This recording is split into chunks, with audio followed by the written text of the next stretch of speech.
أعوذ بالله من الشيطان الرجيم بسم الله الرحمن الرحيم بسم الله إن الحمد لله نحمده ونستعينه ونستغفره ونعوذ بالله من شرور أنفسنا ومن سيئات أعمالنا من يهده الله فلا مضل له ومن يضلل فلا هادي له وأشهد أن لا إله إلا الله وحده لا شريك له وأشهد أن محمدا عبده ورسوله أما بعد فإن خير الحديث كتاب الله وخير الهدي هدي محمد صلى الله عليه وسلم وشر الأمور محدثاتها وكل محدثة بدعة وكل بدعة ضلالة وكل ضلالة في النار السلام عليكم ورحمة الله وبركاته আমি almost miss করতে গেছিলাম আর কি, মানে কোনো মতে এসে ধরছি। নামাজ তো পাইনি আপনাদের সাথে, সালাত উত্তরার থেকে আসতেছিলাম, সরি দেরি হয়েছে বা এতে একটু বিশৃঙ্খলা সৃষ্টি হয় হয়তো। অ্যানাউন্সমেন্ট করতে গিয়ে মানুষ নাই, তাই না ইমাম সাহেব? মানুষ নাই তখন বলা যাচ্ছে না। আচ্ছা, আমরা গতদিন যেখানে শেষ করছিলাম সেখান থেকে আজকে পড়ব। আমরা এখন যা পড়তেছি এইটুকুর নাম হচ্ছে বেসিক প্রিন্সিপালস অফ দ্য আকিদা অফ আহলুস সুন্নাহ ওয়াল জামাত। আহলুস সুন্নাহ ওয়াল জামার আকিদার ব্যাপারে, বিশ্বাসের ব্যাপারে, কি বিশ্বাস করব কি বিশ্বাস করব না সেই ব্যাপারে মূলনীতিগুলা কি, একদম গোড়ার মূলনীতিগুলা কি, সেইখানে আমরা 11টা জিনিসের উপর পড়তেছি। 11টা পয়েন্ট আছে সম্ভবত, একটু দেখি আমি, দাঁড়ান। সেই 11টার ভিতরে আমরা 3-4টা শেষ করছি, আজকে একটা করবো ইনশাল্লাহ। টোটাল হচ্ছে 11টা পয়েন্ট। 11টা পয়েন্টের ভিতরে আমরা গতদিন শেষ করছি আল্লাহ যে সমস্ত জিনিসে, আল্লাহ বা রসুল বা উভয়ে যে সমস্ত টেক্সট বা নস, যে সমস্ত দলিল, যে সমস্ত ওয়াহিভিত্তিক দলিল, কোরআনের আয়াত হোক অথবা হাদিস হোক, যেখানে আমাদেরকে সুসংবাদ দিয়েছেন বা প্রমিস করছেন যে ভালো একটা কিছু হবে, আমাদের রিওয়ার্ডের কথা বলছেন, জান্নাতের কথা বলছেন, সেগুলোতে বিশ্বাস করা, এবং যেখানে আমাদেরকে সাবধানবাণী, শাস্তির ঘোষণা দিয়েছেন বা শাস্তি সম্বন্ধে সাবধান করছেন, সেগুলোতে বিশ্বাসগুলো আমাদের কেমন হবে সেটার উপরে আলোচনা ছিল গতটায়। এবং কেন এটা আকিদা পয়েন্ট সেটা আমরা বলছিলাম গতদিন। কারণ ধরেন আমরা একটা উদাহরণ দিয়েছিলাম যে আশারা মুবাশশিরা 10 জন সাহাবীর কথা আল্লাহ রাসূল সাল্লাল্লাহু আলাইহি সাল্লাম একজন একজন করে নাম ধরে বলছেন যে এনারা জান্নাতে থাকবেন। সেই 10 জন সাহাবীকে, যারা 10 জনের ভিতর 9 জনকে যারা কাফের মনে করে, তাদের সাথে আমাদের মুআমালাত হতে পারে না, তাদের সাথে আমাদের কোনো ইউনিটি হতে পারে না। এই কথাটা আমি বলছিলাম যে এই জন্য এটা আকিদা পয়েন্ট। না হলে আপনার মনে হতে পারে যে সাহাবীরা জান্নাতে যাবেন কি না যাবেন, এটা আমাদের আকিদার পয়েন্ট কেন হবে? এই জন্য আকিদার পয়েন্ট যে এই জিনিসটাতে যারা বিশ্বাস না করে এবং এর বিপরীতে গিয়ে যারা মনে করে যে এই সাহাবীদের 10 জনের ভিতর 9 জনই জাহান্নামী, তাদের সাথে আমাদের আর যাই হোক একতাবদ্ধ আমরা হইতে পারি না। এই কথা আমরা বলতেছিলাম যে আমাদের দেশে অনেক বড় আলেমরা এখানে ভুল করছেন, যেমন হাফেজ হুজুর এবং মৌলানা আজিজুল হক সহ মুখ্য ইসলামপন্থী গ্রুপ যারা আছে আমাদের দেশে, তারা অনেকেই মনে করছে যে ইরানের মডেলে, ইরানের সাথে যুক্ত হয়ে কোনো ইসলামী রেভলিউশন করা যাবে, ইরানের মডেলে এই দেশে কিছু করা যাবে, বা ইরানের সাথে যোগাযোগ স্থাপন করছেন অনেকে। এটা অত্যন্ত বড় একটা ভ্রান্তি, কারণ এদের সাথে আমাদের কোনোদিন একতাবদ্ধ হওয়ার কোনো প্রশ্নই ওঠে না। আমি শিয়াদের সম্বন্ধে বলছিলাম যে তিনটা পয়েন্ট আমি গত আপনার রবিবারে সিলেটে একটা প্রোগ্রাম করলাম।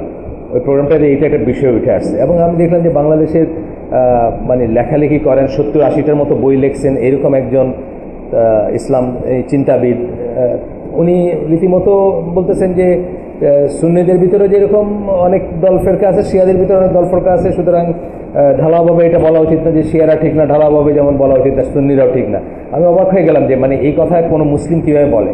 কারণ শিয়াদের যে 3টা পয়েন্ট আমরা বলছিলাম, এই প্রমিস এবং ইসের আন্ডারে বলছিলাম যে 3টে জিনিস শুধু চিন্তা করে দেখেন। একটা তো এটা বললাম যে যে সমস্ত সাহাবীর কথা আল্লাহ রাসূল সাল্লাল্লাহু আলাইহি ওয়াসাল্লাম অথবা খোলাফায়ে রাশিদিন, যাদের কথা আল্লাহ রাসূল সাল্লাল্লাহু আলাইহি ওয়াসাল্লাম নিজের মুখে বলে গেলেন যে আমার এবং আমার খোলাফায়ে রাশিদিনের সুন্নাহকে তোমরা আঁকড়ে ধরো, তাদের ভিতরে 3 জনকে তারা কাফের মনে করে, অর্থাৎ 3 জনকে মনে করে যে এরা আমাদের খেয়ানত করছে। 3 জনকে মনে করে যে বেস্ট 3 জন, প্রথম 3 জন, 4 জনের ভিতরে প্রথম 3 জন, যে প্রথম 3 জনকে তারা মনে করে যে এরা কোরআন চেঞ্জ করে ফেলছেন। আচ্ছা, আরও বলছিলাম কি যে কোরআন চেঞ্জ করে ফেলার যে আপনি মনেও করেন যে কোরআন কেউ চেঞ্জ করতে পারে, কোরআন অক্ষত অবস্থায় থাকবে না, তাহলে আপনি আল্লাহর দেওয়া ওয়াদার এগেনস্টে যাচ্ছেন। এটা আবার একটা পয়েন্ট আসলো যে আমরা বলতেছি না যে আল্লাহ যে সমস্ত প্রমিস করছেন, আল্লাহ কি প্রমিস করছেন যে কোরআন সংরক্ষণ করবেন। আল্লাহ সূরা হিজরের 9 নম্বর আয়াতে আল্লাহ প্রমিস করছেন যে আমরা এটা নাজিল করছি, আমরা এটাকেই করব। এইভাবে আর কি আপনার কাছে অ্যাপারেন্টলি মনে না হইলেও এই জিনিসগুলো আকীদা পয়েন্ট, যেটা আমি বলতেছিলাম যে এই জিনিসটার জন্য আপনার আকীদাটা চেঞ্জ হয়ে গেল, আপনি সিরাতুল মুস্তাকিমের উপর থাকবেন না, আপনি সরে যাবেন ওইখান থেকে যখনই আপনি এই জিনিসগুলো মনে করবেন বা বিশ্বাস করবেন। আসেন আজকে আমরা 5 নাম্বারটা করবো, এটা অনেকবার আলাপ হয়েছে এখানে, তারপরে এটা যে আকীদা পয়েন্ট সেটা আমরা দেখব। এটা হচ্ছে সোজা কথায় বললে ওয়ালাল বারা, আমরা এখানে ওয়ালাল বারা বই পড়ছি, কিন্তু আজকে আর একটু ডিফারেন্ট একটা পার্সপেক্টিভে পড়বো এটা, বা চিন্তা লাইন থেকে পড়বো আমরা। সেটা হচ্ছে যে এইটা যে আহলুস সুন্নাহ জামার বেসিক আকীদার বেসিক বা মূলনীতি উসুল এর একটা, সেটা হয়তো আমরা অনেকে খেয়াল করি না। এটা কিন্তু একটা ফরজ বা ওয়াজিব জিনিস। কোরআনে আল্লাহ যে আয়াত দিয়ে এটাকে যে আয়াত দিয়ে স্কলাররা মনে করেন ফরজ বা ওয়াজিব, সেই আয়াতটাতে কি আছে? যারা আল্লাহ ও আখেরাতে বিশ্বাস করে বা আল্লাহ আখেরাতে আশা রাখে, এরকম কথা আছে। আমরা দেখবো, সেটা পড়বো ইনশাল্লাহ। ওয়ালাল বারা আমরা একটা পুরো বই পড়ছি এখানে, সেটা একভাবে পড়ছি। এটা আকীদার একটা বই পড়তে গিয়ে, এই বইটা হচ্ছে মানে আকীদা অফ আহলুস সুন্নাহ জামার উপর বই, অ্যারাবিক বই। এটা আমরা ইংলিশ ট্রান্সলেশনটা পড়তেছি, ইসলামিক বিলিফস এটার আন্ডারে। তো এখানে আমরা দেখবো যে ওটা কীভাবে আসতেছে। প্রথম কথা হচ্ছে যে এখানে ওয়ালা কথাটা হচ্ছে ওয়ালার থেকে ওয়ালির থেকে আউলিয়া কথাটা আসে। আল্লাহ কোরআনে বলছেন ইহুদি খ্রিস্টানদেরকে তোমাদের আউলিয়া হিসেবে গ্রহণ করো না, কারণ তারা একে অপরের আউলিয়া। এই যে ফ্রেন্ডশিপ, এই যে প্রোটেকশনের একটা সেন্স, যে আমাকে আপনি প্রোটেক্ট করবেন, আমাকে আপনি আমার বিপদের দিনে আমি আপনার একটা অংশ বা আপনি আমার একটা অংশ, এটা একটা ওয়ালার একটা সেন্স। একজন কাফেরের প্রতি আপনি বা একজন বিধর্মীর প্রতি আপনি হতে পারেন, করুণা দেখাতে পারেন, দয়া দেখাতে পারেন, আপত্তি নাই, কিন্তু সে আপনার অংশ হবে না। ওয়ালাতে একটা অংশ হওয়ার ব্যাপার আছে, বিলঙ্গিংয়ের একটা ব্যাপার আছে। আমাদের একজন, এটা হলো ওয়ালা। আমাদের একজন, এটা হলো ওয়ালা। আর একটা লোক রাস্তায় হেঁটে যাচ্ছে, তার প্রতি আপনি দয়া পরবশ হলেন, সে আমাদের একজনের সেন্সটা নাই। কাফের প্রতি আমাদের একজনের সেন্সটা কোনোদিন আসবে না, অবিশ্বাসের প্রতি আসবে না। এবং আমি আরও বলি যে কাফের কিন্তু কোনো গালি না, কাফের হচ্ছে একটা ইমানগত অবস্থার নাম, যেমন মুমিন একটা ইমানগত অবস্থার নাম। দুটোকে আমাদের যা বোঝানো হয় সেভাবেই বোঝা উচিত। যে যাকে আমি আজকে কাফের বলতেছি, কালকে সে কলমা বা কালকে সে শাহাদা উচ্চারণ করে দিয়ে ইসলামে দাখিল হয়, আমার মেয়ে বিয়ে দিতে পারি আমি তার সাথে কালকে, তাই না?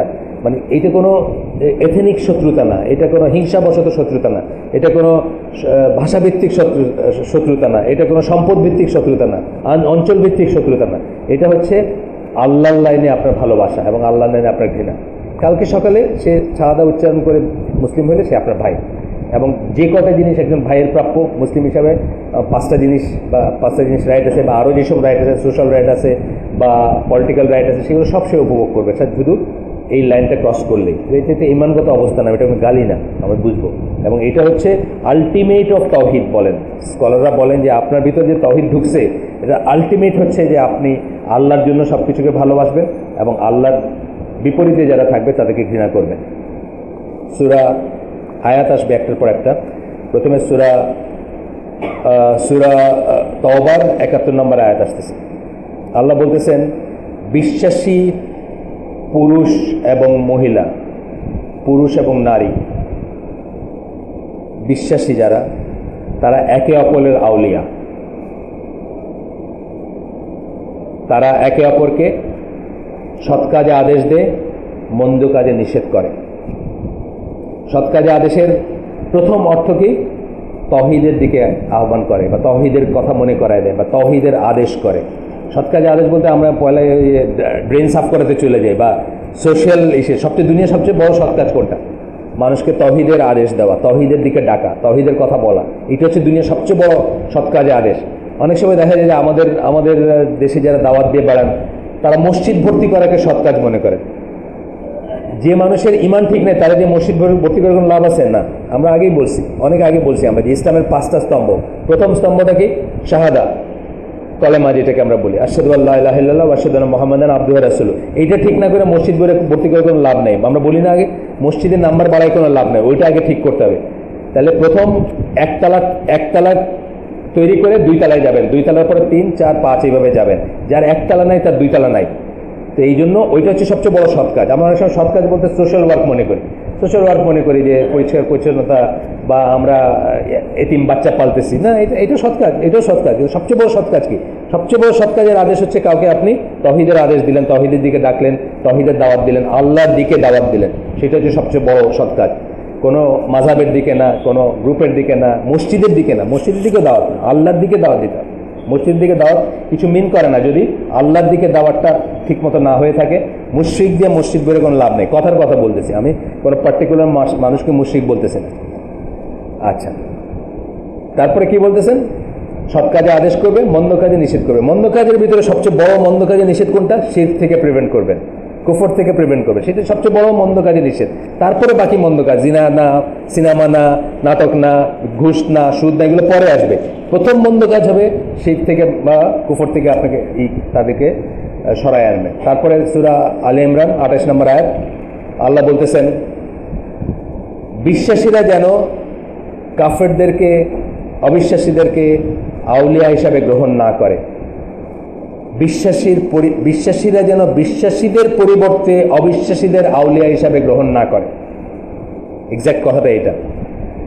আর যে সেটা করবে আল্লাহ তাকে কখনোই সাহায্য করবেন না। ঠিক আছে? আজকে আমাদের অনেক মানুষ আছে, মুসলিম নামদারে অনেক মানুষ আছে যারা অবিশ্বাসীদের সাথে কাজ করতে কমফোর্ট বোধ করে, বিশ্বাসীদের চেয়ে ওদেরকে প্রেফার করে, ওদেরকে ভালো মনে করে, ওদেরকে বিশ্বাসী মনে করে, ওদেরকে এফিশিয়েন্ট মনে করে, ওদেরকে নিজের মনে করে। সূরা আলে ইমরানের একটা আয়াত পরে আসবে কিনা আমি জানি না, তারপরে আমি দুইটা আয়াত 118-19 আয়াতে আল্লাহ বলছেন যে অবিশ্বাসীদেরকে, কাফেরদেরকে বিতানা হিসাবে গ্রহণ না করতে। বিতানা মানে কি? কনসালটেন্ট হিসাবে, এক্সপার্ট হিসাবে, কি পজিশনে না বসাইতে। মুসলিমদের রাজ্যে, মুসলিমদের রাষ্ট্রে, মুসলিমদের সমাজে কি পজিশনে অবিশ্বাসীদেরকে না বসাইতে বলছেন আল্লাহ। আমরা এগুলো মনে রাখি না। আমরা এখন মানে সব আমাদের অন্তরগুলা মানে ফুলের মতো এমনই পবিত্র হয়েছে যে আমরা আল্লাহর দেওয়া লাইনটাও ভুলে যাচ্ছি আস্তে আস্তে। আচ্ছা, তারপরে কি বলতেছেন দেখেন। আচ্ছা, এটা শেষ হলো, শেষ এটা আয়াত।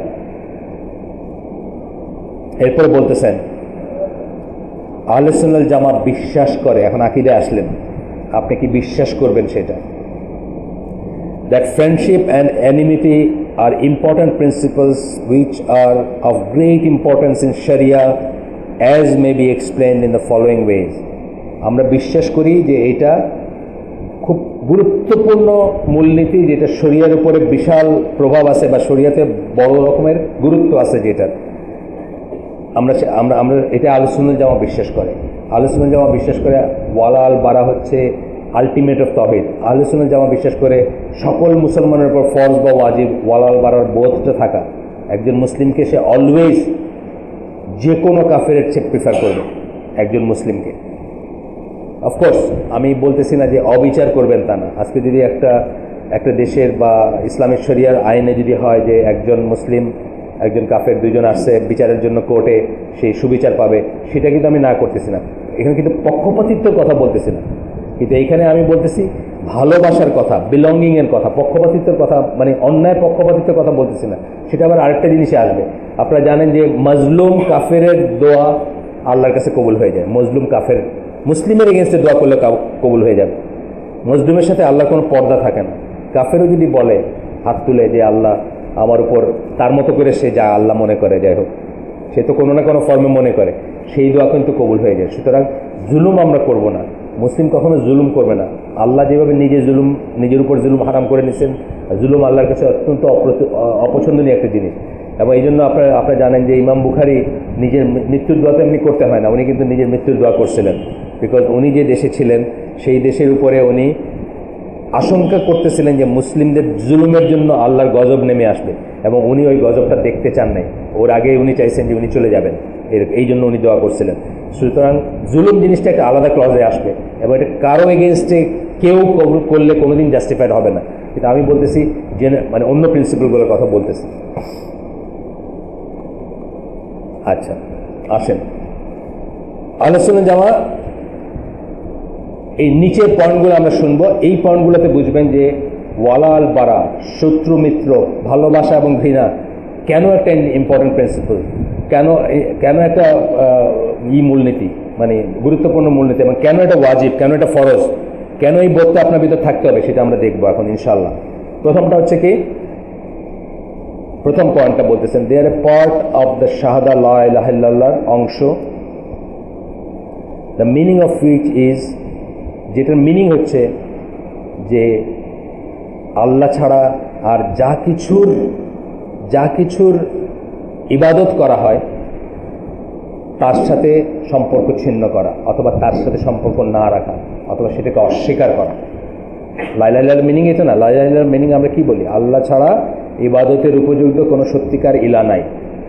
এবং বাই দ্যাট, এটা বলার পরপরই আমরা আসি কি এটার দাবি কি? আমরা শাহাদার কন্ডিশন পড়ছি, এখানে 9টা কন্ডিশন পড়ছি, শাহাদার শর্ত। সেখানে কি পড়ছি? যে শাহাদাকে ভালোবাসা, শাহাদার জন্য যারা শাহাদা নেয় তাদেরকে ভালোবাসা, যারা শাহাদাকে ভালোবাসে তাদেরকে ভালোবাসা, এবং যারা শাহাদার বিরোধিতা করে তাদেরকে অপছন্দ করা, তাদেরকে ঘৃণা করা ইত্যাদি পড়ছি আমরা। আচ্ছা, এখানে সূরা নাহল 36 নম্বর আয়াত, খুব ফেমাস আয়াত, যেটাতে বলছেন যে তাগুতকে অস্বীকার করার কথা বলছে। তাগুত মানে কি? যত রকমের মিথ্যা ইলা আছে, সেটা সবসময় মূর্তি হইতে হবে এমন কোনো কথা নেই। কারোর জন্য তাগুত পয়সাও হইতে পারে, কারোর জন্য পয়সাও তাগুত হইতে পারে। মানে দৃশ্যত উপাসনা করবে, তার কোনো মানে মূর্তি হইতে হবে এমন কোনো কথা নেই। যা কিছুকে আপনি আল্লাহর চেয়ে বেশি ভালোবাসেন, ভালোবাসার শিরক আছে না? আল্লাহর চেয়ে বেশি যে পয়সাকে ভালোবাসেন, সেটাও আপনার জন্য ইলা, সেটাও আপনার জন্য মিথ্যা ইলা। আচ্ছা, যাই হোক, তবে 5টা ফর্মের তাগুতের কথা বলা হয়, 5টা মেইন ফর্মের কথা বলা হয়। তার ভিতর শয়তান একটা, আমরা এটা নিয়ে আলাদা ক্লাস করছি, আজকে আর একটা ডিটেলসে যাব না। যেমন শয়তান একটা, যে মানুষ দাবি করে যে সে ভবিষ্যৎ জানে, সে একটা। এই ধরনের জিনিসকে তাগুত বলে 5টা তাগুতের ডেফিনিশন দেওয়া হয়েছে। এখানে তাগুত শব্দটা এই আয়াতে পার্টিকুলারলি যা আল্লাহ ছাড়া যার কিছু উপাসনা করা হয় সেটা বোঝানো হয়েছে। সূরা নাহলের 36 নম্বর আয়াত, অত্যন্ত ইম্পর্ট্যান্ট আয়াত। আচ্ছা, 2 নম্বর পয়েন্ট হচ্ছে, this is the strongest bond of faith. Strong, এখানটা হাদিস আসবে, এটা সবচেয়ে ইমানের সবচেয়ে শক্ত বন্ধন আমরা বলতেছি। The strongest bond of faith is friendship for the sake of Allah and enmity for the sake of Allah, love for the sake of Allah and hatred for the sake of Allah. কি বললেন? Friendship, বন্ধুত্ব, শত্রুতা। আর কি বললেন? লাভ, ভালোবাসা। আর কি উল্টাটা কি বললেন? ঘৃণা। কে বললেন? রাসূল সাল্লাল্লাহু আলাইহি ওয়াসাল্লাম বললেন। এটা হাদিসটা কোথাকার আমি বলে দিচ্ছি আপনাদের, সিলসিলা আলবানির হাদিস নাম্বার, মানে সহিহ হাদিসের যে আছে কালেকশন, সেটার ভিতর হাদিস নাম্বার 998। এটা আপনার চাইলে রেফারেন্স পাবেন, বা কোন হাদিস দেখতে পাবেন, কোথাকার হাদিস ইত্যাদি। গেল, আল্লাহ রাসূল সাল্লাল্লাহু আলাইহি ওয়াসাল্লাম বলেন কি এইটাই সবচেয়ে শক্ত বন্ধন, এইটা সবচেয়ে শক্ত বন্ধন। যে জাতি অথবা যে জনগোষ্ঠী কার উট আগে পানি খাবে, এইটার জন্য এক মানে জেনারেশন আফটার জেনারেশন যুদ্ধ করছে, এক জেনারেশন শেষ হয়নি। পয়লা ঝগড়াটা লাগছে যে আমার ওট তোমার ওট করে ঝগড়া লেগে একজন একজন মারে ফেলছেন, এরা মারছে, তারপরে উনি ওই গোত্রে মারছেন, ওই গোত্র আবার এরা মারছে, জেনারেশন ওয়াইজ যুদ্ধ চলছে।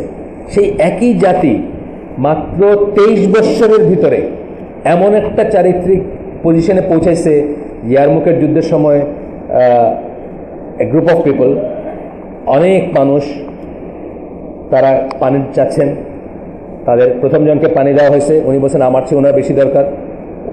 সেকেন্ড জন বলছেন আমার চেয়ে ওনার বেশি দরকার। লাস্ট জন যখন গেছেন, গিয়ে দেখছেন মারা গেছেন, আবার ফিরে এসে দেখছেন যে সবাই মারা গেছেন।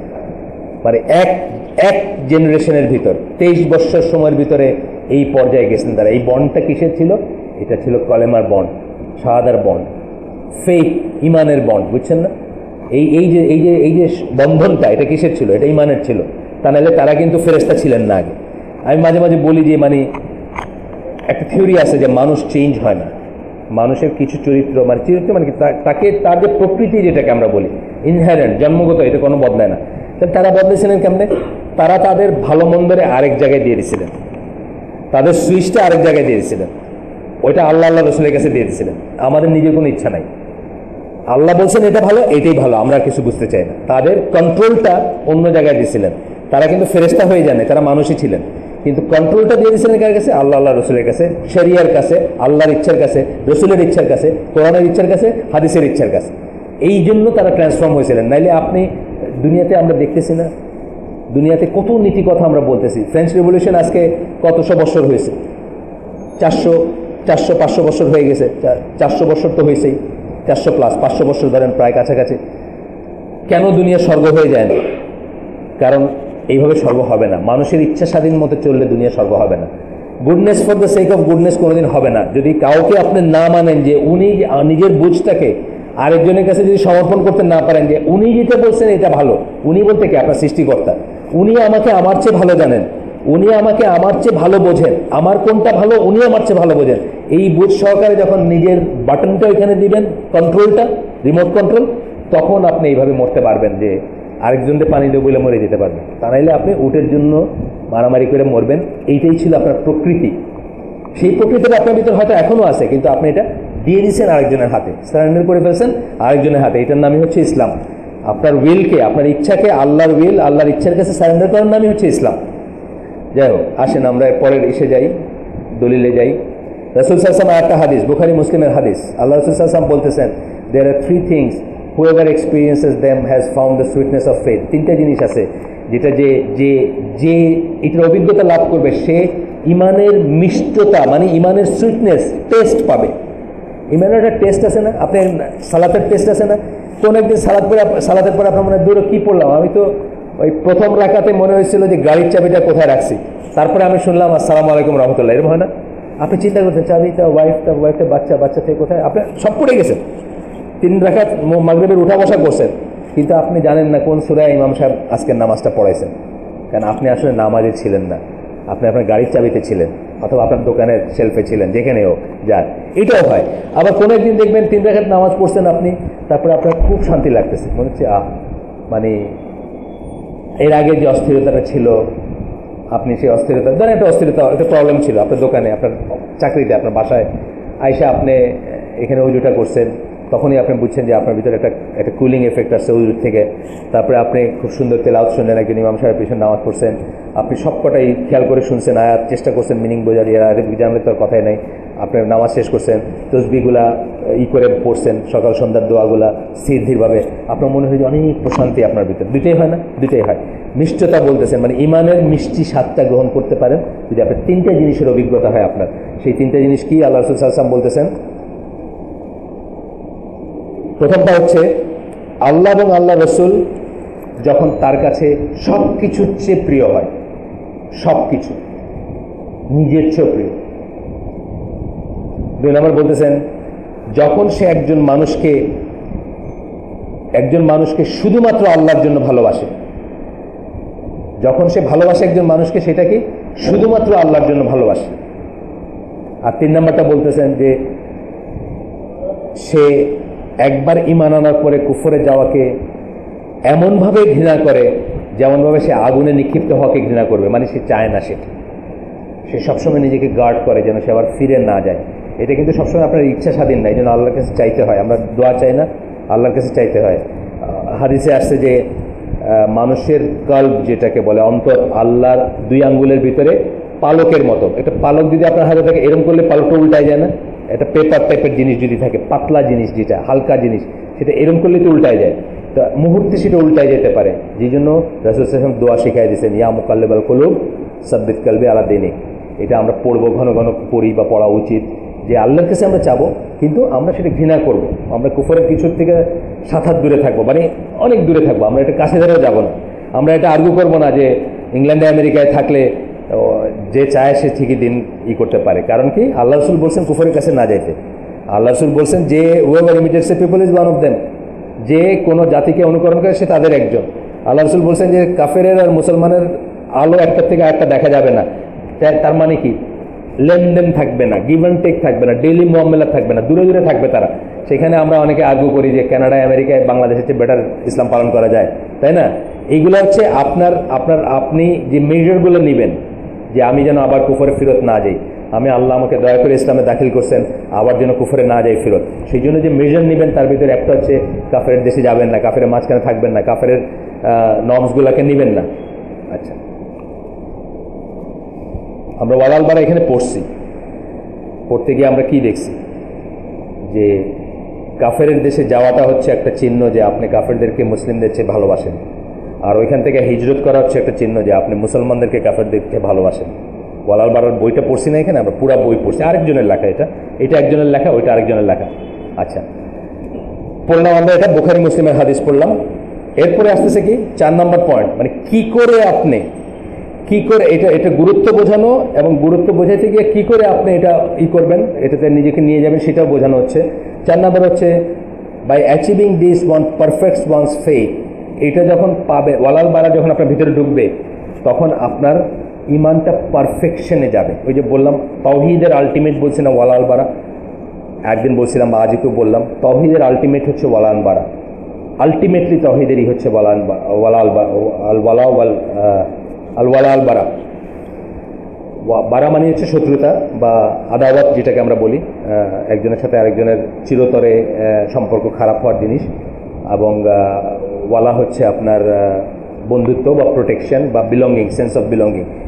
আমরা একই গোত্রের, একই জায়গার, ভাই ভাই, এই ফিলিংটা হচ্ছে ওয়ালা। যাই হোক, আল্লাহ রাসূল সাল্লাল্লাহু আলাইহি ওয়াসাল্লাম বলতেছেন একটা হাদিসে, এটা হচ্ছে সুনান আবু দাউদ, সহিহ সুনান আবু দাউদের ভিতরে সহিহ হাদিসও আছে, নন সহিহ হাদিস আছে, এটা একটা সহিহ হাদিস। বলতেছেন whoever loves for the sake of Allah, hates for the sake of Allah, gives for the sake of Allah, withholds for the sake of Allah, has perfected faith। 4টা কথা বললেন। যে ভালোবাসে আল্লাহর জন্য কেবল, যে ঘৃণা করে আল্লাহর জন্য, যে দান করে আল্লাহর জন্য, আর দান করা থেকে বিরত থাকে আল্লাহর জন্য। বুঝছেন না? আপনার সিনেমা দেখায় পয়সা দিতেছেন না, সরি, সিনেমা দেখার পয়সা আমার কাছে নাই। আপনি এখন ভিডিও আনবেন, কি আছে না, ওই ইন্টারনেটের পয়সা, সরি, মানে খারাপ জিনিসের পয়সা যেতে, কেবলের পয়সা যেতেছে। আমাদের মানে আমরা যে অ্যাপার্টমেন্টে থাকি, এটা একটা লোকের মানে এমপ্লয়ি আছে, মানে মাস শেষে আসবে, সে কার কত পয়সা, বুঝছেন না, বিশাল একটা অ্যাকাউন্ট নিয়ে আসে, একটা করে ফ্লোর, মানে আমাদের ফ্লোর ছাড়া বাকি তো আমার এবং আমার ছেলের 2টা অ্যাপার্টমেন্ট, এছাড়া তো আর কোনো ঘরে টিভি নেই, এমন কোনো ঘর নেই, সবখানে এসে মানে করে যাইতেছে, বিশাল বিজি ব্যাপার আর কি। হিসাবের আবার তারতম্য আছে, কে কোনটা নিছে, কয়েক চ্যানেল নিছে, তার উপর তারতম্য আছে। যাই হোক, তো বলতেছেন কি উইথহোল্ড, শুধু দেওয়া না, কিন্তু দিবেনও আল্লাহর জন্য, না দিবেনও আল্লাহর জন্য। এই যে একটা ছেলে ইসলামকৃত প্রশ্ন করছে, বাংলাদেশি ছেলে, ইংলিশে আছে প্রশ্নটা, তার বোন সেকুলার ইউনিভার্সিটিতে পড়তে চায়, মিক্সড, যেখানে আপনার কি বলে সহশিক্ষা, এবং নর্মাল ইউনিভার্সিটিগুলোতে পড়তে চায় আর কি। এখন তার পয়সা সে দিবে কিনা, স্ট্রেট না করছে, সরাসরি না করছে, যে সে বেপর্দা, এটাও বলছে যে বোন পর্দা করে না, আবার সে সেকুলার মানে নর্মাল ইউনিভার্সিটিতে পড়তে চায়, বাইরে যেতে চায়, বা বোনের বাসায়, আরেক বোনের বাসায় থাইকা, দুলাভাইয়ের বাসায় থাইকা পড়তে চায়, সরাসরি না করছে যে আপনি এটাতে সংযুক্ত হবেন না, এটাতে আপনি দিবেন না। আজকে এইগুলো কথা বলতে আমাদের সংকোচ লাগে, বুঝছেন না?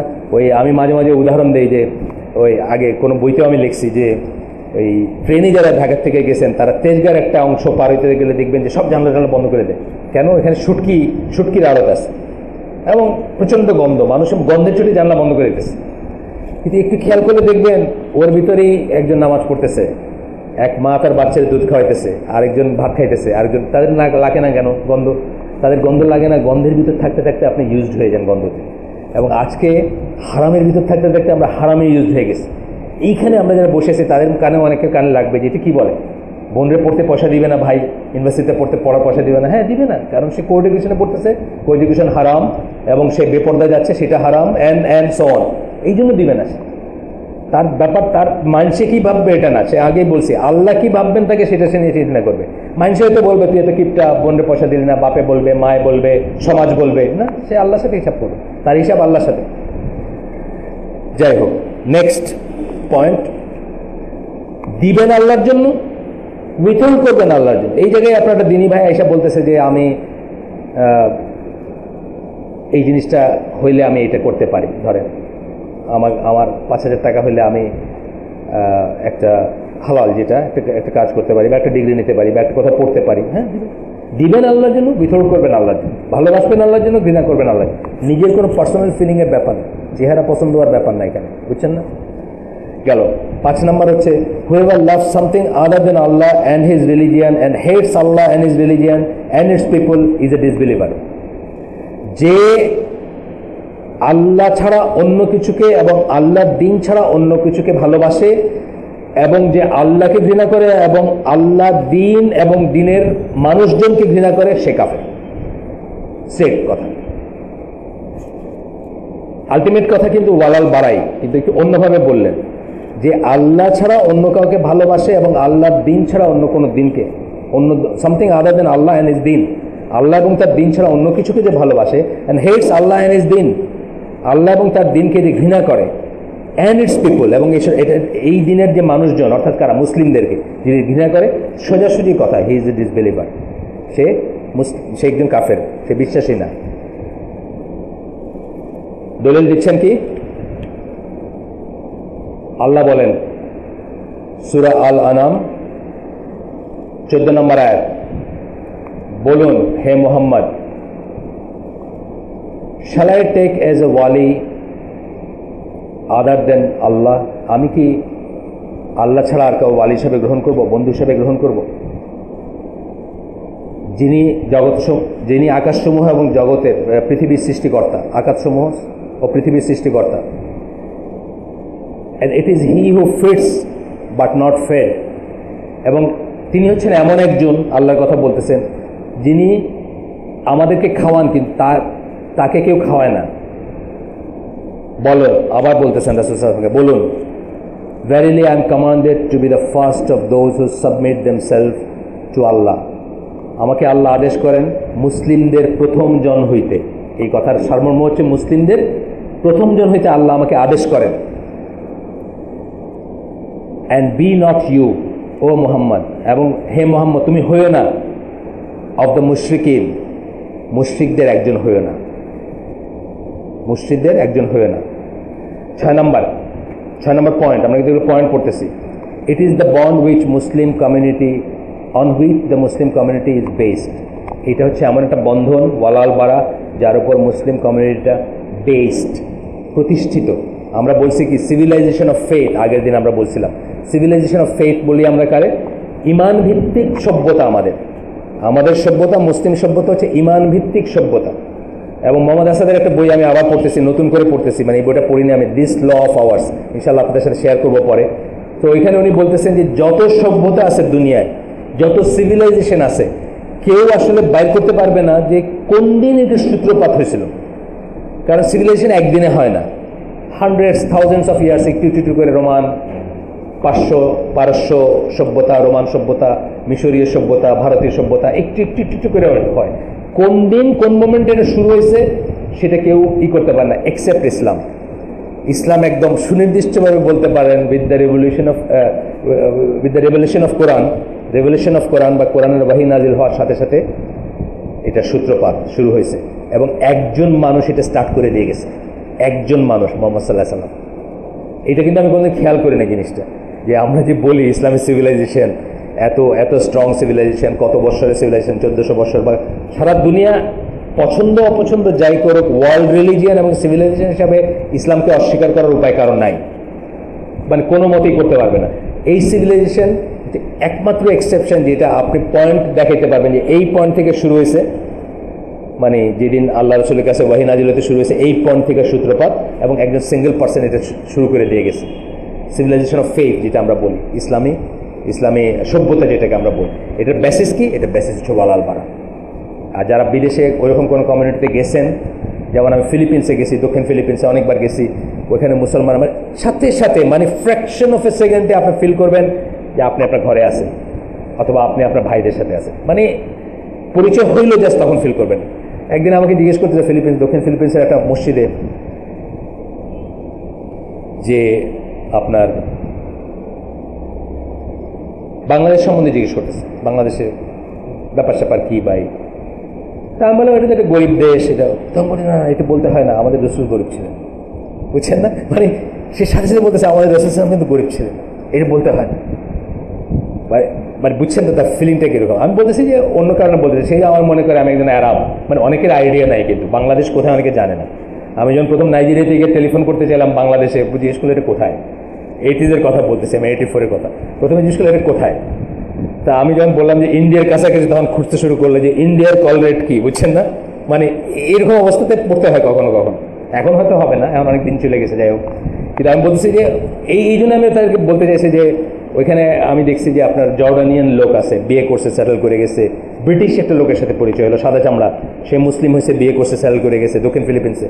তো আমি ওই পার্সপেক্টিভে বললাম যে ভাই আমি খুব গরিব, একটা গরিব দেশের, মানে বাংলাদেশের, এটা বলতে হয় না, এটা বলতে হয় না, আমাদের নবী গরিব ছিলেন না, মানে নবী যে গরিব ছিলেন এটা মানে এইটা নিয়ে তারা করতেছে যে তুমি তাহলে এক ধরনের করে একজনের সুন্নাহর উপরে আসো আর কি, মানে অ্যাজ ইফ তার ভিতরে এইটা আসছে আর কি। যাই হোক, তো এইটাই আমি বলতেছি যে এইটার উপর মুসলিম সমাজ বা মুসলিম কমিউনিটি, মুসলিম সম্প্রদায় বা মুসলিম জাতি বেসড এই জিনিসটার উপর, ওয়ালাল বালার ফিলিংয়ের উপরে।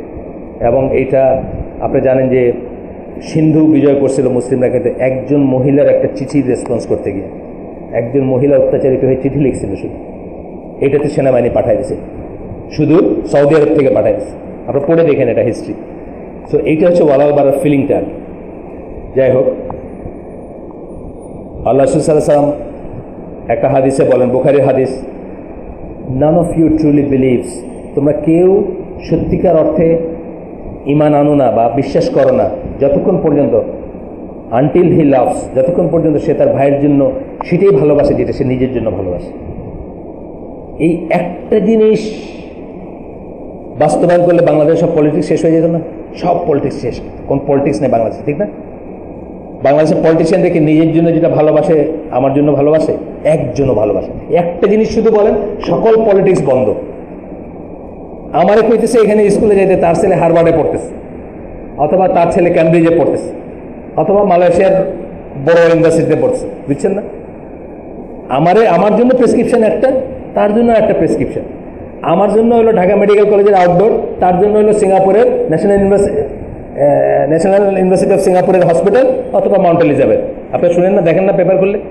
একটু বড় লোক এয়ার অ্যাম্বুলেন্স মাউন্ট এলিজাবেথ। ক্ষমতায় যারা আছেন তারা, ক্ষমতায় যারা নাই তারা, আমরা দেখি না ক্ষমতায় যারা নাই তাদের একজনের ছেলে মরে গেল না, এয়ার অ্যাম্বুলেন্স করে নিতে নিতে মরে গেল। আমাদের জন্য মেডিকেলের আউটডোর, ঢাকা মেডিকেলের আউটডোর, বুঝছেন না? 40 নম্বর সিরিয়াল, আজকে হবে না কালকে এসে। আমাদের একজন আছে হসপিটালে, ওই বক্ষবেদীর ব্যাপার আর কি, কবে হবে অপারেশন। আমি দেখলাম গিয়ে চুলা জ্বালায় মানুষে ওইখানে রান্না করতেছে। বক্ষবেদী আমি আর কোনোদিন যাইনি হসপিটালের ভিতরে, মানে ইনার ওয়ার্ডগুলোতে। মাসকে মাস আছে, চুলা জ্বালায় নিজের রান্না নিজেরা করতেছে, আবার ওটা বিক্রিও করতেছে, পয়সা দিলে আপনিও খেতে পারবেন। আসছে কবে যাবে এটার কোনো ঠিক নাই। আপনি চিন্তা করছেন যে একটা মিডল ক্লাস ফ্যামিলিতেও যদি আপনি উপার্জনক্ষম একটা মানুষ হন, আপনার ওয়াইফ বা আপনার বোন হসপিটালে আছে, আপনি এখানে লাগাতে আপনার পুরো ফ্যামিলি আর স্টেক না, পুরো ফ্যামিলি ধ্বংস হয়ে যাবে আপনার। আমার জন্য এটা, তাদের জন্য হলো national university of Singapore, Mount Elizabeth, অথবা আমেরিকা, অথবা আরেক জায়গা, বুঝছেন না? যার পয়সার তারতম্য, একদম একদম নিম্ন শ্রেণী যিনি, ওনারও চেন্নাই। আমাদের যারা দণ্ডমুণ্ডের কর্তা, যারা আমাদের কর্তা আছে না, ওনাদের একদম একদম গরিব যিনি, ওনার জন্য চেন্নাই। আর বড় লোকদের জন্য তার আছে, যেগুলো আছে বললাম। আমার জন্য কি ওই আউটডোরের 40 নম্বর সিরিয়াল।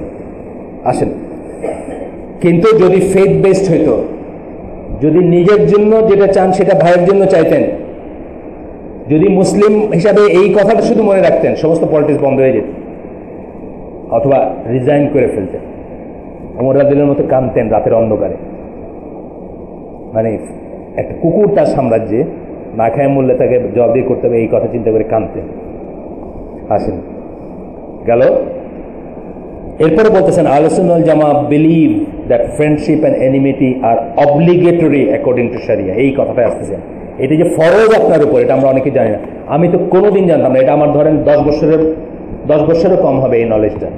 এটা যে ফরজ, এই বোধটা থাকা যে ফরজ আমাদের, ওয়ালাল বারা। আজকে আমরা বলতেছি কি, বলতে গেলে আমরা মানে আমি অবাক হব না 50 বছর পরে যদি একটা প্রপোজিশন আসে যে বাংলাদেশের একটা জাতীয় ধর্ম হবে, আর হইতে পারে বাংলাদেশের একটা জাতীয় ধর্ম হবে, মানে গোটা জাতি একটা ধর্মই মিলায় মিশায় দিনে ইলাহি মাকে একটা ধর্মই করবে, আকবর যেটা করতে চাইছিলেন। এটা যদি আসতে 50 বছর পরে, আমার হয়তো হায়াতে কুলাবে না, আপনারা তো দেখে যেতে পারেন যারা ইয়াং আছেন, যে একটা জাতীয় ধর্মেরই হইতেছে। বিকজ এই বোধটা আমাদের নাই, যেটা আমাদের উপর ফরজ, আমাদের উপর ওয়াজিব। কেউ বলে না, হুজুররা বলে না, হুজুররা জানেও না বলবে করতে গিয়ে, বুঝছেন না? এবং আমরা ওইটাতেই করে সব, এখন তো সব একাকার। এখন আমরা কি সবাই সবাই উৎসব, সবাই সবারই। একটা লালমনিরহাটে একটা ছবি উঠছে, দেখছেন নাকি ব্লগে? পেপারে আসছে কিনা যায় না, ওই যে ইন্টারনেটে আসছে, লালমনিরহাটের মসজিদের বারান্দায় পূজা মণ্ডপ, বারান্দাকে এসে পূজা মণ্ডপ। হ্যাঁ, লালমনিরহাটে বারান্দায় মসজিদের ওই যে ওই সাইডটা, ওইখানে পূজা মণ্ডপ। তো আমরা টলারেন্স, আমরা মানে একীভূত হচ্ছি আস্তে আস্তে। এইখানে আবার এইগুলার ছবিকে আবার একজন খুব সম্প্রীতির দেশ বলে দিচ্ছেন আর কি, ব্লগে দেখলাম অনেক কটা ছবি দিয়েছেন। একটা দিয়েছেন যে ক্যালকাটায় এক বাঙালি মুসলিম দাঁড়িয়ে আছে, আমাদের চেয়ে বড় দাঁড়ি, উনি কোনো একটা ইসের সামনে এইভাবে দাঁড়ায় কিছু একটা চাচ্ছেন কোন ঠাকুরের সামনে। সম্প্রীতি, এক সাম্প্রদায়িক সম্প্রীতি বাংলাদেশের ভূমিতে, বাংলাদেশ মানে বৃহৎ বেঙ্গল বোধহয় বোঝাইছেন, ওটা ক্যালকাটায় দিয়েছেন। তারপরে আরেকটা দিয়েছেন হলো আপনার এক পণ্ডিত মানে একজন ব্রাহ্মণ ইফতারের প্যাকেট বিতরণ করতেছেন রোজার সময়, ইফতারের প্যাকেটস, বুঝছেন না, সম্প্রীতি, সাম্প্রদায়িক সম্প্রীতি। আরেকটা দিয়েছেন এই ছবিটা, এই যে লালমনিরহাটের এই ছবিটা। আরেকটা দিয়েছেন ইন্ডিয়ার একটা মন্দিরে এবার ঈদের নামাজ হয়েছে, ছবিটা আসছিল, দেখছেন আপনারা হয়তো, মন্দির মানে ওই পূজা মণ্ডপের পাশে ঈদের নামাজ হয়েছে, ওইটা দিচ্ছেন আর কি। নজবিল্লাহ, আল্লাহ আমাদেরকে বোঝার তৌফিক দেন এবং ইমানের উপর মরার তৌফিক দেন, বিকজ এটা অব্লিগেটরি। অব্লিগেটরি মানে কি? ওয়াজিব বা ফরজ। অব্লিগেটরি কথা মানে হচ্ছে ওয়াজিব বা ফরজ।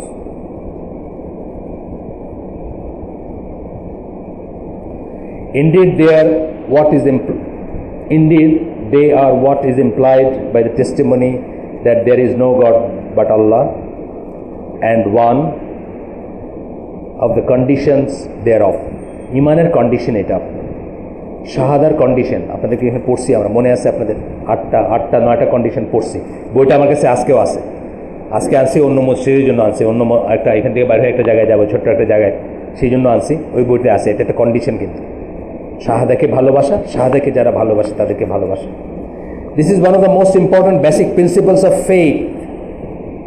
বেসিক প্রিন্সিপাল, মূলনীতি, মৌলিক মূলনীতির একটা, to which the Muslim must pay attention, যেটার প্রতি মুসলিমদের মানে মনোযোগ দেওয়া উচিত। অনেক টেক্সট আছে যেটা আপনি এটা দিয়ে পড়তে পারেন, এটার থেকে আসতে পারে। 1 নম্বরে বলছেন সূরা তাওবার 24 নম্বর আয়াত, আপনারা জানেন সূরা তাওবার 24 নম্বর আয়াতে বলছেন আল্লাহ যে 3টা জিনিসকে 8টা জিনিসের চেয়ে ভালোবাসতে হবে। সেই 8টা জিনিসের কথা আমরা আগে পড়ছি অনেকবার, তারপরেও আরেকবার একটু বলে দিই। সেই 8টা জিনিস হচ্ছে আমাদের বাবারা, আমাদের ছেলেরা, আমাদের ভাইরা, আমাদের বউরা বা স্পাউস, আমাদের সঙ্গী যারা তারা, আমাদের নিকটাত্মীয় যারা, আমাদের ধন সম্পদ যেটা আমরা জড়ো করি, আমাদের ব্যবসা বাণিজ্য অথবা চাকরি যেটাতে আমরা ভয় করি যে এটা ডিক্লাইন করতে পারে বা এটা নষ্ট হতে পারে বা এটা ক্ষতি হতে পারে, এবং আমরা যে বাসায় থাকি যেটা আমাদের কাছে শান্তির জায়গা, সাকিনা, প্রত্যেকের বাসা তার কাছে শান্তির জায়গা না, সেটা। এই 8টা জিনিসের জন্য আমাদের ভালোবাসা থাকবে, এটা নর্মাল, আল্লাহ আমাদের ভিতর দিয়ে দিয়েছেন। কিন্তু বলতেছেন যে এই 8টার চেয়ে 3টার প্রতি ভালোবাসা যদি বেশি না হয়, অথবা এই 8টার প্রতি ভালোবাসা যদি 3টা জিনিসের চেয়ে বেশি হয়ে যায় কখনো, তাহলে পরিণতি আসার জন্য, পরিণতি আসা মানে কি? শাস্তি আসার জন্য অপেক্ষা করতে বলতেছেন। সেই 3টা জিনিস হচ্ছে আল্লাহ রাসূল এবং জিহাদ ফি সাবিলিল্লাহ। আচ্ছা, 60 নম্বর এরপরে দলিল বলতেছেন, এগুলা ওয়ালাল বারার দলিল, তার মানে কি? আল্লাহর বিরুদ্ধে কোনো ভালোবাসা নাই, এটা হচ্ছে মেইন কথা এখানকার। এই দলিলটার মেইন কথা হচ্ছে আল্লাহর এগেনস্ট দিকে কোনো ভালোবাসা নাই, আল্লাহর চেয়ে বেশি কোনো ভালোবাসা হতে পারে না। আর আল্লাহ রসুল, এবং আল্লাহ রসুল যখনই বললেন তখন কি চলে আসতেছে? পুরো দিন ইসলাম চলে আসতে, পুরো শরিয়া চলে আসতেছে, এর চেয়ে বেশি গিয়ে কোনো ভালোবাসা নাই। আচ্ছা, তারপরে বলতেছেন সূরা মুমতাহিনার 60 নম্বর সূরা 1 নম্বর আয়াত, হে বিশ্বাসীগণ, খুব কঠিন কথা কিন্তু শুনেন এবং ইনশাল্লাহ বাড়ি নিয়ে যায়, রাস্তায় হারায় যায় না। অনেক সময় এখান থেকে বাড়ি যেতে যেতে রাস্তায় হারায় যায় না, বাড়ি পর্যন্ত নিয়ে যায়, নিয়ে গিয়ে রাতে চিন্তা করেন যে কি বললেন আল্লাহ বলতেছেন, হে বিশ্বাসীগণ, আমার এবং তোমাদের শত্রুকে বন্ধু হিসেবে গ্রহণ করে না। কাদের কথা বলতেছেন? কাফেরদের কথা বলতেছেন, মুশরিকদের কথা বলতেছেন। আমার শত্রু বলতেছেন আল্লাহ, আমার এবং তোমাদের শত্রুকে। সাধারণত কোরআনে মানে এই কথাটা ইউজ করেন না আল্লাহ, মানে ফার্স্ট পার্সনটা সাধারণত কম ইউজ করেন। ফার্স্ট পার্সন আমার বলে কথাটা কম ইউজ করেন, সাধারণত আমরা বলেন বা আরও অন্যান্য টার্ম বলেন, আল্লাহর বলেন বা এই বলেন। এখানে কিন্তু সরাসরি বলতেছেন আমার এবং তোমাদের, ফার্স্ট পার্সনে বলতেছেন। এটা আমরা বাড়ি পর্যন্ত ইনশাল্লাহ নিয়ে যাব, নিয়ে গিয়ে চিন্তা করবো যে 40 চ্যানেলে যখন ডিশ দেখি তখন কাদেরকে ভালোবাসতেছি আমরা। যখন পাখি ড্রেসের জন্য মেয়ে মরে যায়, সে আসলে কাদেরকে ভালোবাসে। যখন কি বলে কিরণমালার জন্য আত্মহত্যা করে বা আত্মহত্যা করার হুমকি দেয়, সে আসলে কাদেরকে ভালোবাসতেছে। যখন আমেরিকায় যাওয়ার জন্য ভিটা মাটি সব বিক্রি করে দিয়া ভিসার লাইনে দাঁড়ায়, সে আসলে কাদেরকে ভালোবাসতেছে। যখন আমেরিকান পাত্রর কাছে বিয়া দেওয়ার জন্য মেয়ের বয়স 5 বছর কমায় দিতেছে, সে আসলে কাকে ভালোবাসে? আছে না, মানে সবকিছুর পেছনে তো দুইটা জিনিস। এইটাকে ব্ল্যাক অ্যান্ড হোয়াইট হিসাবে দেখতে শেখাটাই হচ্ছে ফরজ বা ওয়াজিব, যেটা কথা বললেন। দুনিয়াটা দুইটা ভাগে বিভক্ত, ব্ল্যাক অ্যান্ড হোয়াইট, গ্রে বলতে কিছু নাই। দিন আল ইসলাম, দিন আল কুফর, মাঝামাঝি কিছু নাই। আপনি হয় মুসলিম নয় কাফের, মাঝামাঝি কিছু নাই। এই জিনিসটার বোধ আর কি ব্ল্যাক অ্যান্ড হোয়াইট বলতে, যেটা অত্যন্ত কঠিন কথা। এই আয়াতটা আমি ধরেন 10 বছর হয় শিখছি, 10 বছর শুনছি, তার আগে কিন্তু আমি জানতাম না। এবং এইটা যেটা সাবজেক্ট, এটাই জানতাম। এইটা যে ইসলামের এত বড় একটা চ্যাপ্টার, এত বড় একটা সাবজেক্ট, এটাই জানতাম। এবং আমি মনে করি আমাদের দেশের ধর্ম ইসলামজীবী যারা, মানে যারা ইসলাম দিয়ে জীবিকা অর্জন করেন, ইসলামকে বিক্রি করে, তারা ডেফিনেটলি অধিকাংশই জানেন না এটা। জানলে তাদের অসুবিধা আছে, সুবিধা নেই। জানলে সমস্যা আছে তাদের। যাই হোক, এরপরে বলতেছেন কি আহলে সুন্নাত জামা, এটা আবার ওই বইয়ের আলোকে আসতেছে, একই রকম কথা বলতেছেন, তবু আমরা পড়ি। আহলে সুন্নাত জামা পৃথিবীর মানুষকে 3 ভাগে বিভক্ত করে। আমি জানি, আগের বই থেকে জানি, আবার এখানে আসলো। প্রথম কথা কি, প্রথম ভাগ কি? আচ্ছা, আমরা কতক্ষণ, আমি তো দাঁড়ায় গেছি। আমাদের সালাত কটায়? 7:30।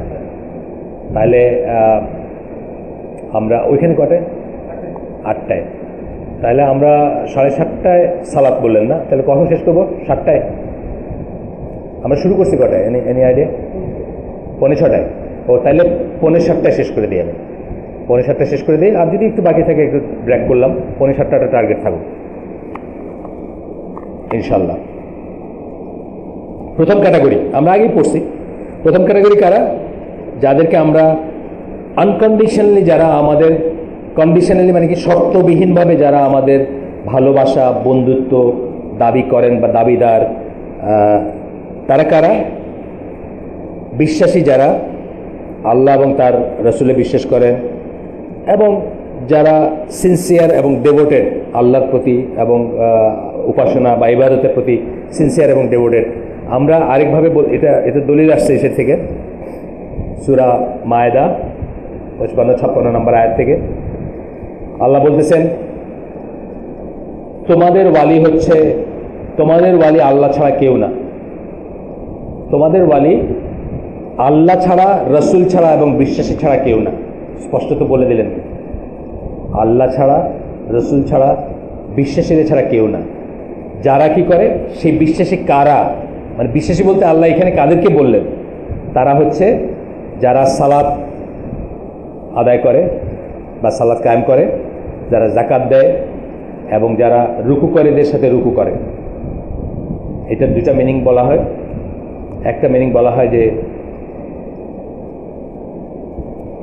এটা যেখানে আসবে, এখানে এটা বলেন না, রুকুকারীদের সাথে বলেন না, এখানে সরাসরি রুকুকারী বলছেন, সরি। সালাত বলছেন একবার, যাকাত বলছেন একবার, এবং রুকুকারী বলছেন এই জন্য বলছেন, মানে bow down, মানে ঝুঁকে। কিসের দিকে ঝুঁকে? those who bow down or submit themselves to the obedience of Allah in prayer। সালাতে আল্লাহর আনুগত্যে যারা ঝুঁকে, সেই কথাটা বোঝাইতে বলছেন। তারপরে বলতেছেন যারা আল্লাহকে, আল্লাহর রসুলকে এবং বিশ্বাসীদেরকে তাদের ওয়ালি হিসেবে গ্রহণ করে, তারা হচ্ছে কি? আল্লাহর দল। তারা হচ্ছে আল্লাহর দল। Then the party of Allah, Hezbollah বলি না আমরা, তারা হচ্ছেন আল্লাহর দল। হিজবুল্লাহ বলতে ইরানিয়ান শিয়াদের ওই মিলিশিয়ার কথা বলতেছি না, আমরা সবাই হিজবুল্লাহ আলহামদুলিল্লাহ, তাই না? হিজবুল শয়তান না তো আমরা, এই মসজিদে হিজবুল শয়তান না ইনশাল্লাহ, সবাই আমরা হিজবুল্লাহ। এটা বলতে কোনো সংকোচ হওয়ার কথা না। এটা মানে ওই লেবাননের হিজবুল্লাহ না, ওটা তো শিয়াদের একটা গ্রুপ। যাই হোক, আমরা সবাই আল্লাহর দল। এবং কি বলছেন? উইল বি দ্য ভিক্টোরিয়াস, তারাই বিজয়ী হবে। 2 নম্বর, এখানে এই বইতে বলেন নাই, ওই বইতে কি বলছেন? এই ক্যাটাগরিতে আসলে পড়ে 4 শ্রেণীর মানুষ: নবীন, সিদ্দিকিন, শুহাদা, সলেহিন। এই 4টা শ্রেণীর মানুষের প্রতি আমরা সবসময় ভালোবাসবো তাদেরকে। তারা আমাদের সবসময় শর্তহীনভাবে আমাদের ভালোবাসার দাবিদার। নবীন, সিদ্দিকিন, আবু বকর সিদ্দিকের মতো যারা সত্যবাদী, শুহাদা শহীদ যারা, সালেহিন যারা সৎ কাজ করে। সৎ কাজ মানে আল্লাহর মতো করে সৎ কাজ। 1 নম্বর সৎ কাজ আজকে কি বললাম? সৎ কাজের আদেশ তাওহীদ। এক নম্বর সৎ কাজ হচ্ছে তাওহীদের উপর নিজেকে প্রতিষ্ঠা করা, আর সৎ কাজের আদেশ হচ্ছে অন্যকে তাওহীদের দিকে ডাকা। এক নম্বর অসৎ কাজ হচ্ছে শিরক বা কুফরের উপর থাকা। এক নম্বর অসৎ কাজে বাধা দেওয়া হচ্ছে শিরক বা কুফর থেকে অন্যকে ফেরত আনার চেষ্টা করা বা বাধা দেওয়া, তাই না? আজকে তো শিখলাম আমরা। তাইলে নবীন, সিদ্দিকিন, শুহাদা, সালেহিন গেল, এদের প্রতি আমাদের মানে আনকন্ডিশনাল ভালোবাসা অলওয়েজ থাকবে। এই ভিতরে আমাদের ভাইদের ভিতরে কাউকে যদি আমরা ইসলামী মনে করি তার প্রতিও থাকবে ইনশাআল্লাহ। 2 নম্বর, যাদের চরিত্রটা এমন যে কিছু অংশের জন্য তারা আমাদের ভালোবাসা পাইতে পারে, কিছু অংশের জন্য তারা আমাদের ভালোবাসা পাবে না, এরা হচ্ছে আমাদের মতো যারা মানে সাধারণ মুসলিম, যারা গণমুসলিম, যারা গণসাধারণ। আমাদের ভিতর তাওহীদ আছে, আমি আপনাকে ভালোবাসি, আপনি ঘুষ খান না ভাই, এটার সাথে আমি নাই। আপনি সালাত আদায় করেন মসজিদে 5 ওয়াক্ত আমার সাথে পায়ে পা মিলায় দাঁড়ান, আমি আপনাকে ভালোবাসি, আপনি মিলাদ করেন, ওটাতে আমি নাই। বুঝছেন না? যেটুকু ঠিক সেটুকুর জন্য ভালোবাসবো তাকে, যেটুকু অঠিক সেটুকুর জন্য তাকে অ্যাভয়েড করে চলবো, তাকে ভালোবাসবো না সেটুকুর জন্য, তাকে সাবধান করব, তাকে মনে করাই দিব, দরকার হলে তাকে প্রোটেস্ট করবো যদি ডিপেন্ডিং অন মাত্রা অফ খারাপ জিনিস। আবার ভালো জিনিসে যেটা সেটা তার সাথে যুক্ত হবো, সে একটা খারাপ জিনিস। আজকে রাস্তা ঝাড়ু দিতেছে একজন লোক মুসলিম, সে এই শান্তিনগরের এই কর্নারের রাস্তাটা ঝাড়ু দিতেছে, অনেক ময়লা গেছে, চলো আমরা সবাই মিলে ঝাড়ু দিই, ঝাড়ু দিয়ে এটা পরিষ্কার করি, জঞ্জাল সাফ করি। হ্যাঁ, আমি তার সাথে যুক্ত হবো, কারণ এটা সৎ কাজ, এটা সৎ কাজ, এটা ইমানের একটা অংশ না? রাস্তার থেকে ক্ষতিকর বস্তু আপনি সরাই দিলেন, এটা ইমানের একটা অংশ, আমি এটা করবো তার সাথে। 2 নম্বর ক্যাটাগরি এই গেল, এটা যায়। তারপরে 3 নম্বর ক্যাটাগরি হচ্ছে কি, যারা আনকন্ডিশনালি আপনার ঘৃণার দাবিদার, আপনার অপছন্দের দাবিদার, অপছন্দনীয় বস্তু, অপছন্দনীয় মানুষ। তারা কারা? কাফেররা। তারা হচ্ছে কাফেররা, মুশরিকরা। সূরা তাহরিম 9 নম্বর আয়াত আল্লাহ বলতেছেন, হে মুহাম্মদ, ওনাকে অ্যাড্রেস করতেছেন, ও প্রফেট ব্র্যাকেটে Muhammad, strive hard against the disbelievers and the hypocrites, অবিশ্বাসীদের বিরুদ্ধে এবং মুনাফিকদের বিরুদ্ধে সংগ্রাম করে যাও, শক্ত সংগ্রাম করে যাও। এটা শুধু তরবারি না, সকল রকমের সংগ্রাম বোঝাবে এটাকে, সকল রকমের সংগ্রাম, শুধু তরবারির সংগ্রাম না। আমি বলি না মাঝে মাঝে যে আমাদের পাড়ায়, আমাদের সকালে বাইরে হই, আমার পাড়ার পাশেই হলো YWCA, young women Christians association, তাদের স্কুল। আপনি দেখবেন লম্বা দাড়ি, টুপি, হিজাব, নেকাব প্যারেড করে করে যাইতেছেন বাচ্চাগুলোরে নিয়ে কাফের হাতে দিয়ে আসার জন্য, যে আমার ছাগল ছানাটা আপনি নেকড়ের কাছে দিয়ে আসতেছেন, যে আপনি একটু দেখে শুনে রাখেন আর কি। ব্যাপারটা তাই না? ব্যাপারটা তাই না? কী শিখাবে সে? ওখানে খ্রিস্টান বানানোর চেষ্টা করবে, ডিরেক্টলি অর ইনডিরেক্টলি আপনার ধর্মে অবিশ্বাস আনার চেষ্টা করবে। বাংলাদেশে এরকম স্কুলের কথা জানি, যেখানে বলে, অবশ্যই তারা খ্রিস্টান না, তারা মানবতাবাদী, যেখানে বলে যে কোরআনের গল্প আছে না, ইব্রাহিম আলাইহিস সালামের গল্প, মুসা আলাইহিস সালাম, এগুলো কথার কথা, এগুলো গল্প। আমাদের স্কুলে বাচ্চা নিয়ে আসছেন ওইখান থেকে, মানবতাবাদীদের স্কুল আছে, ওপেনলি বলছে এগুলো তো গল্প, এগুলো মিথ্যা কথা। ইব্রাহিম আলাইহিস সালাম, মুসা আলাইহিস সালাম যে গল্প না, যেসব গল্প আছে, এই নদী সমুদ্র ভাগ হওয়া বা যা যা আছে, ইব্রাহিম আলাইহিস সালাম কি বলে আগুনে তার ধরে নেই, সব গল্প, এগুলো মিথ্যা কথা সব বাংলাদেশের স্কুলে পড়াচ্ছে। এবং দেখবেন দাঁড়িয়েলা টুপিওয়ালা পাল্লে গিয়ে বাচ্চারা দিয়ে আসছে, আপনার হেফাজতে দিয়ে গেলাম, YWCA-তে রাখেন, আপনি একটু হেফাজত করে, স্কলাস্টিকা একটু হেফাজত করে এটা পড়ায়েন, অমুক জায়গায় পড়ায়েন, ইত্যাদি ইত্যাদি, and so onward. Oh that reminds me, আমাদের এখানে একটা ছোট্ট স্কুল আছে, যেসব প্যারেন্টসরা জানেন না, একটা ছোট্ট স্কুল আছে, বাংলা মিডিয়াম স্কুল, ইসলামী স্কুল। আমরা চেষ্টা করতেছি আল্লাহর মতো করে বাচ্চাদের বড় করতে, মুসলিম হিসাবে বড় করতে, এবং তারা যেন মুসলিম থাকে সেটার মেটেরিয়ালটা তার ভিতর দিতে, বা তাকে সেই মতো করে তার ব্রেনটাকে শেপ আপ করতে চেষ্টা করতেছি। পারবো কিনা আমরা জানি না, কারণ খুব কঠিন সময় আসছে। এবং কেন বাংলা মিডিয়াম, এগুলো আমি আগে এক্সপ্লেন করছি, যদি কেউ জানতে চান আমার সাথে পরে আলাপ করে আমি বোঝাই দিব তাদেরকে। আজকের এটা স্কোপ না, শুধু বললাম এখানে শুক্রবার দিন জুমার পরে, শনিবার দিন কখন সকালের দিকে, আর বুধবার দিন আমাদের 2টা ব্রাঞ্চ আছে স্কুলের, একটা মোহাম্মদপুরে, একটা এখানে। প্রিন্সিপাল সাহেব ভাগ করে বসেন, তো এখানে ওয়ার্কিং ডেতে বুধবারে বসে সারাদিন থাকেন ওয়ার্কিং সময়টা, আর উইকেন্ডে হলিডেতে ছুটিতে শুক্রবার এবং শনিবার বসেন। আপনাদের কোনো যদি কোয়ারিজ থাকে, জানার কিছু থাকে, তার কাছে জানতে পারেন। এটা আমাদের স্কুল, এটা আপনাদের স্কুল। এটাকে দুই পক্ষ প্রতিপক্ষ না, আমরা আস অ্যান্ড দেম না। আপনারা আমাদের সাথে যুক্ত হবেন, আপনাদের কাজ মনে করে যুক্ত হবেন, বাচ্চা না থাকলেও যুক্ত হবেন ইনশাল্লাহ। বাচ্চা নাই তো কি হয়েছে, বাচ্চা হবে অথবা নাতি হবে, যুক্ত হবেন। কেন এটা আপনাদের স্কুল, মুসলিম হওয়া এবং মুসলিম থাকার চেষ্টা করতেছি আমরা, যেটা আজকের দিনে খুব ডিফিকাল্ট। যাই হোক, আমরা এসে যাই।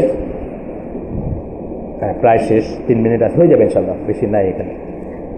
ও না, আর তো না হইলে পরের দিন হবে ইনশাল্লাহ, তাড়াহুড়া করবো না আমরা, যতটুকু হয়।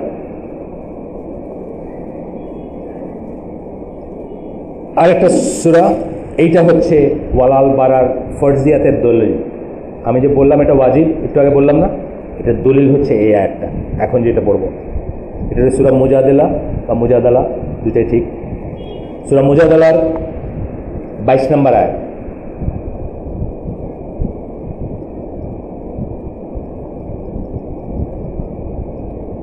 আল্লাহ বলতেছেন, রাসূল সাল্লাল্লাহু আলাইহি ওয়াসাল্লামকে অ্যাড্রেস করে বলতেছেন,